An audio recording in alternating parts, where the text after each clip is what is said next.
구약성경 사무엘상 17장 50절에서 58절까지 우리 한 목소리로 함께 봉독하겠습니다.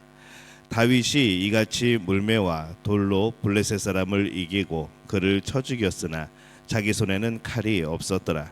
다윗이 달려가서 블레셋 사람을 밟고 그의 칼을 그 칼집에서 빼내어 그 칼로 그를 죽이고 그의 머리를 베니 블레셋 사람들이 자기 용사의 죽음을 보고 도망하는지라.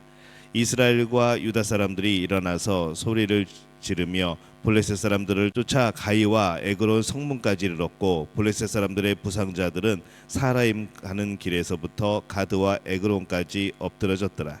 이스라엘 자손이 블레셋 사람들을 쫓다가 돌아와서 그들의 진영을 노략하였고 다윗은 그 블레셋 사람의 머리를 예루살렘으로 가져가고 갑주는 자기 장막에 두니라. 사울은 다윗이 블레셋 사람을 향하여 나아감을 보고 군사령관 아브넬에게 묻되 아브넬아, 이 소년이 누구의 아들이냐?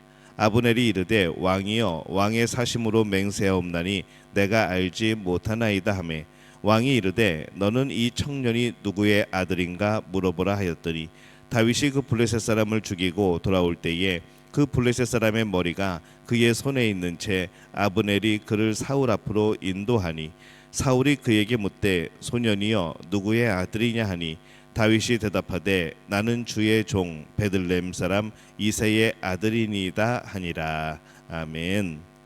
할렐루야. 하나님의 은혜가 오늘 새벽에 하루의 첫 시간을 주 앞에 드리는 우리 믿음의 가족들에게 함께 하시기를 예수님의 이름으로 축원합니다. 오늘 말씀은 이 다윗과 골리앗의 전투 결과에 대한 내용을 담고 있습니다. 골리앗은 세상의 힘이고 세상의 힘을 가장 잘 대변하는 그러한 존재입니다.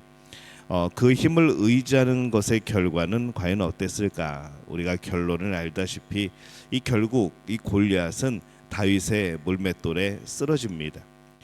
힘은 무너질 때가 있습니다.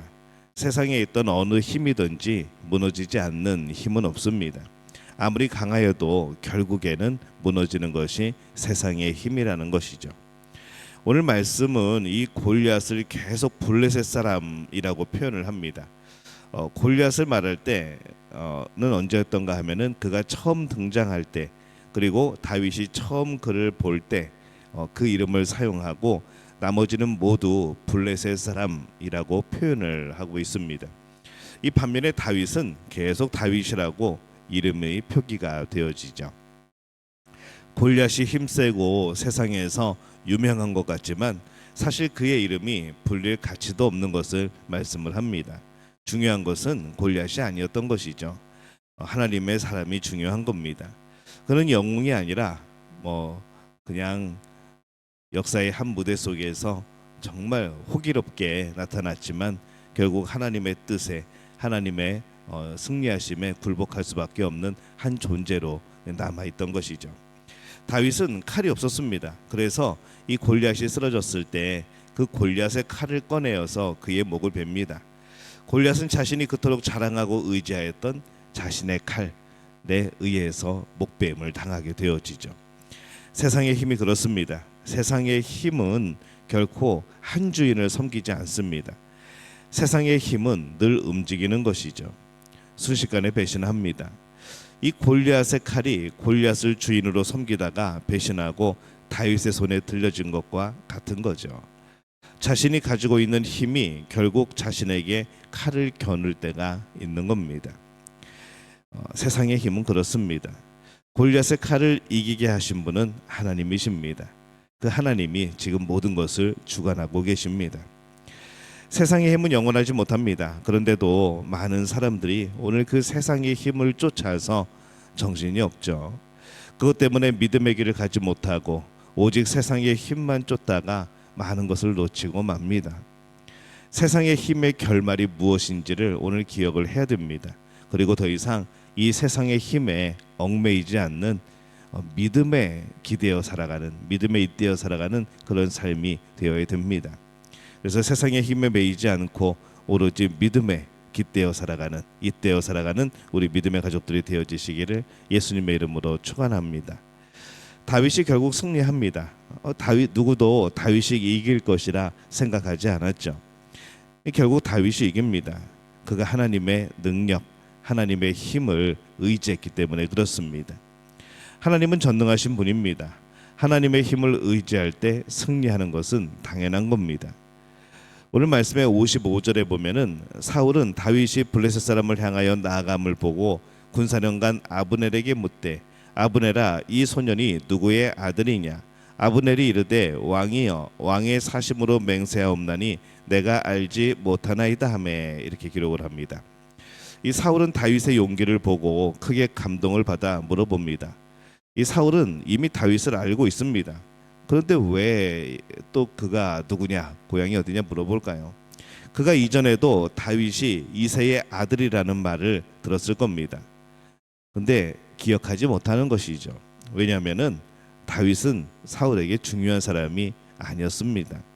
그러나 이제 사울에게 다윗은 조금 의미 있는 사람이 되어지는 거죠. 그래서 다윗의 집안을 묻고 있습니다. 누구의 아들인지. 아브넬이 내가 알지 못하나이다 라고 대답을 합니다. 당연히 아브넬도 다윗에게 관심을 주지 않았었습니다. 그의 아버지가 누구인지는 그에게도 중요하지 않았던 것이죠. 때문에 서로 몰랐던 그런 상황입니다. 근데 놀라운 일이 일어납니다. 다윗이 그 블레셋 사람을 죽이고 돌아올 때에 라고 말씀을 기록합니다. 전혀 예상하지 못했던 다윗이 골리앗을 쓰러뜨린 이 사건이 발생을 한 것이죠. 이 다윗이 블레셋 사람과의 전투에서 이기고 결국 이스라엘은 그 이후의 전쟁에서 승리합니다. 이 참 놀라운 일이 펼쳐진 것이죠. 58절에 보면은 사울이 그에게 묻되 소년이여 누구의 아들이냐 하니 다윗이 대답하되 나는 주의 종 베들레헴 사람 이새의 아들이니이다 하니라. 이제 그에게 다윗은 중요한 사람이 되어진 겁니다. 믿음으로 세상에서 사는 것은 참 손해보는 일이 많습니다. 그러나 믿음으로 사는 것만이 세상에서 가장 존귀하고 가치 있는 일인 것이죠. 믿음으로 살 때 결국은 승리합니다. 당장은 힘든 때가 많아서 사람들이 잘 가지 않는 길이기도 합니다. 그래서 좁은 길이라 하죠. 그러나 그 길은 결국 승리의 길이고 생명의 길이고 구원의 길인 줄로 믿습니다. 오늘 우리가 이 다윗과 골리앗의 싸움의 결과를 봅니다. 싸우기 전에는 당연히 골리앗이 더 커 보였고 그의 힘이 위대해 보였고 또 사람들이 부러워했습니다. 근데 그 힘이 무너집니다. 오직 하나님을 의지했던 다윗에 의해서 바로 그 힘이 무너지는 것이죠. 그리고 하나님을 의지했던 다윗이 세워지고 하나님이 영광 받으시는 겁니다. 오늘 우리가 살아가면서 어떤 힘을 의지하고 있습니까? 오늘 나에게 힘이 되는 것이 과연 어떤 것입니까? 여전히 세상의 힘을 위해 그것을 얻기 위해 살아가고 있는 것은 아닌지 우리를 돌이켜보는 그런 오늘 하루가 되어주시기를 바랍니다. 세상의 힘이 아니라 하나님을 의지하시기를 바랍니다. 하나님을 의지하는 사람만이 영원토록 빛나고 결국 하나님이 주시는 놀라운 승리와 생명과 구원을 얻게 되어질 줄로 믿습니다. 오늘 그 복을 누리는 우리 믿음의 가족들이 되어지시기를 예수님의 이름으로 축원합니다.